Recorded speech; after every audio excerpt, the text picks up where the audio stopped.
Hi, I'm Jessica, And I'm Tracy. and this is She's on Top, the place where we celebrate and elevate women.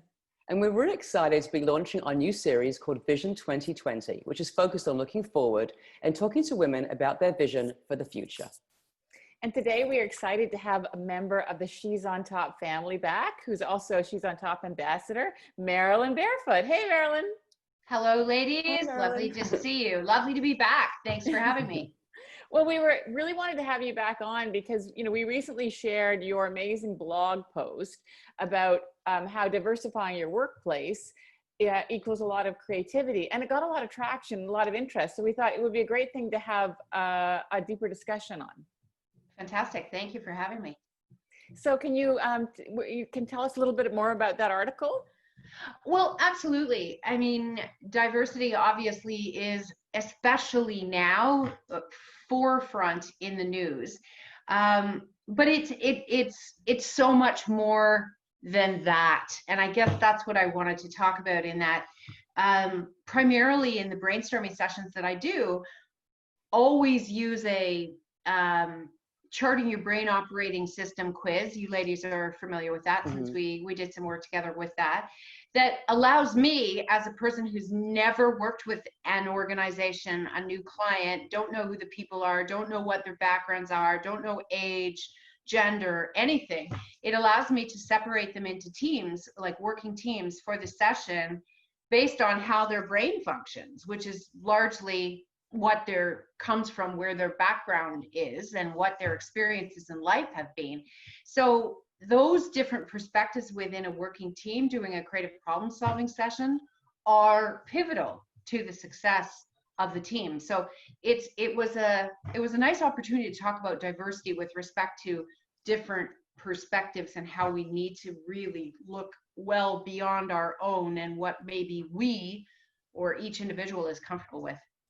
Yeah, that makes sense. Well, it was funny because I know, Marilyn, we talked a little bit before this interview. We struggled with, like, should we be talking about diversity? We're three white women, and what do we know? Like, why should we be talking about it? And then we discussed it, and we said, yeah, like, we still want to talk about it and talk about those issues. And so what happens in the absence of diversity? What you must see it in your workshops, right? Your brainstorming sessions. Well, I see it within corporations in that. Yeah, you're right, Tracy. Three white chicks talking about diversity, but it's more than this. It's more than the color of our skin. And I have my 5 C's, which I'll tell you about. But the reality of it is, if you just hire and just work with people who are like you, then that might feel really comfortable. But in fact, what it does is sets you up for absolute failure in your personal life, but also in your professional life, because everybody gets around a circle, and if it's one homogeneous group, they'll have one homogeneous view. You'll never see the blind spots coming until they hit you square in the face, and then you're not prepared to deal with any of that. And you shared a story, I think it was like can you tell us the story of the cookie thief? Because you gave us a very good story about how this shows up. And yes, so the cookie thief is a little poem that was written by Valerie Cox about someone's perception. And the woman goes to the airport, she's going to a bookstore, she's trying to get a book for her plane, and she buys herself a bag of cookies. And then she goes and sits down beside a man as she waits for her plane to be called and for her to board. And she starts to eat the cookies, and he starts to eat the cookies. And she's getting more and more and more disgruntled, because why is this strange man eating the cookies?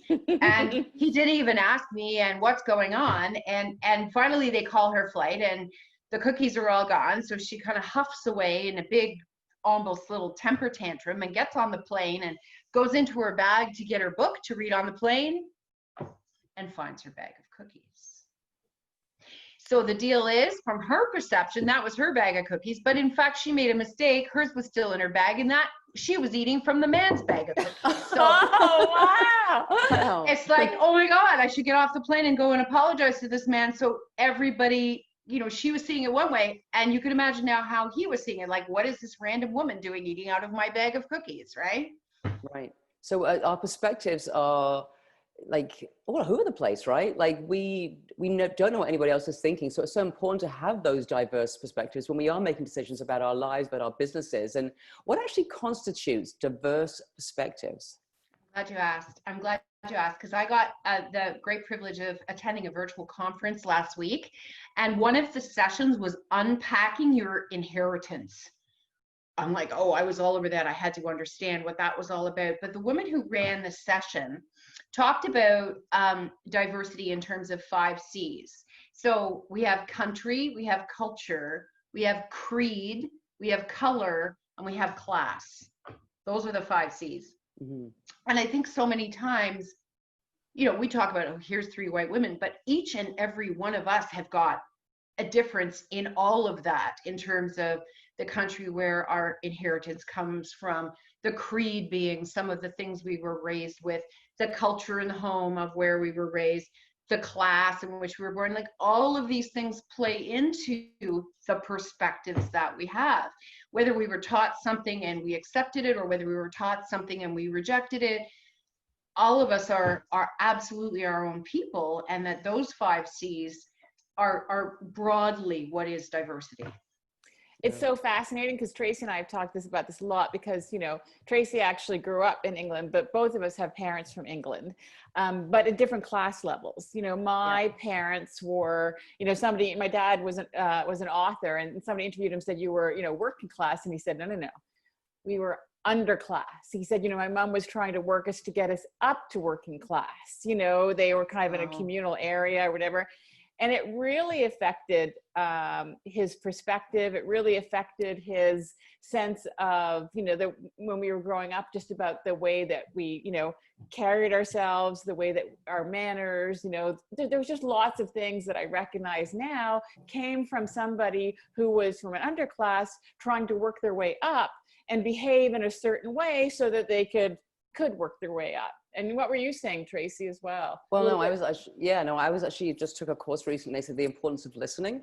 And I think that we listen with our own bias. And so I think when you have diversity, when you bring lots of different people in and you start listening, you really start to understand how important everybody's point of view is. And it can make a huge difference to your life and to your business, since we're talking about entrepreneurs, and to your business. And you're learning. Yeah. Like your experience in life becomes so much richer when you're working with people who can teach you things because their perspective is different than yours. And who says yours is right? I mean, no. And I was talking to somebody about this just the other day, actually, in that I'd like to believe that the human race is learning from our mistakes. And there was a lot of things that happened before that were huge mistakes that we won't repeat. I hope we're getting smarter as we move forward. And I use the example actually of my mother, who came home all so proud one day with this box of Sheriff mashed flakes potatoes. You just put them in a pan and you add some milk and some water and boom, you've got mashed potatoes. And wasn't this just the greatest thing in the world? Until my sister, who really, really liked the Sheriff mashed potatoes, ate like half a box of them and ended up in the hospital for a week because guess what they were? MSG flakes. Oh. So hopefully we see clean food, less additives, less antibiotics, people going to plant-based. Like, we're learning, but sometimes it can take a long time. No, well, it's definitely, these times are bringing up a lot of interesting conversations, and Tracy and I are dedicated to keep having them because we want to learn as white women, as having a, you know, a platform. We want to learn about this. So we really appreciate you coming on and talking to us about your article.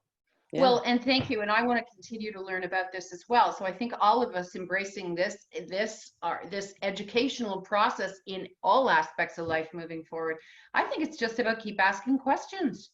I love that. Yeah. Keep asking questions. Anyway, thank you so much, Marilyn. It was as always, amazing chatting with you. And we'll chat with you again soon. Thank you so much. Thanks, Marilyn. Thank you. Bye-bye.